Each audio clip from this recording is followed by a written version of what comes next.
पाटकळ येथे मतदान केंद्राच्या बाहेर गोंधळ घालणाऱ्या 22 जणांच्यावर गुन्हा दाखल. सातारा तालुक्यातील पाटकळ येथे जिल्हा परिषद प्राथमिक शाळेच्या मतदान केंद्राच्या बाहेर दिनांक 7 फेब्रुवारी रोजी दुपारी 4:45 शिवसेना एकनाथ शिंदे गटाचे उमेदवार हनुमंत मधुकर सोनटक्के यांचे कार्यकर्ते मंगेश दिलीप शिंदे, प्रकाश सोनटक्के, अण्णा चंद्रकांत शिंदे, ऋषिका शिंदे, विशाल विलास शिंदे, विलास परशुराम शिंदे, केशव शिंदे, प्रवीण शिंदे, शरद रामचंद्र शिंदे, नितीन संभाजी शिंदे, संतोष सखाराम शिंदे, ओंकार अशोक शिंदे सर्व राहणार पाटकळ व इतर 8 ते 10 अनोळखी यांनी पोलिसांचे आदेश न पाळता आचारसंहितेचे उल्लंघन करून सार्वजनिक शांतता भंग केली असल्याचा गुन्हा हवालदार सचिन पोळ यांनी सातारा तालुका पोलीस ठाण्यात दिनांक 7 फेब्रुवारी रोजी रात्री 11 वाजता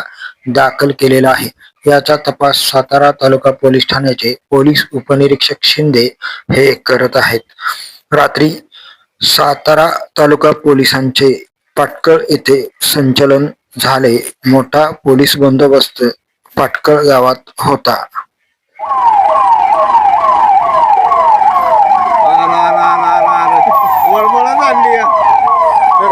एवढं पब्लिक गाडीत बसून जाणार.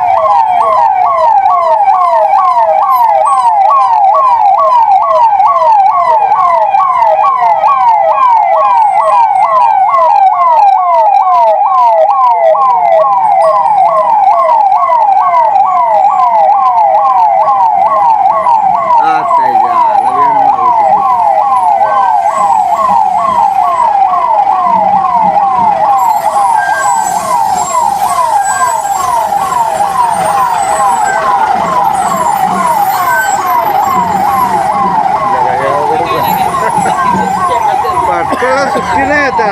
टिबल सीट घेते हात तरी जरा उतरायचं. पुढे जाऊ नका.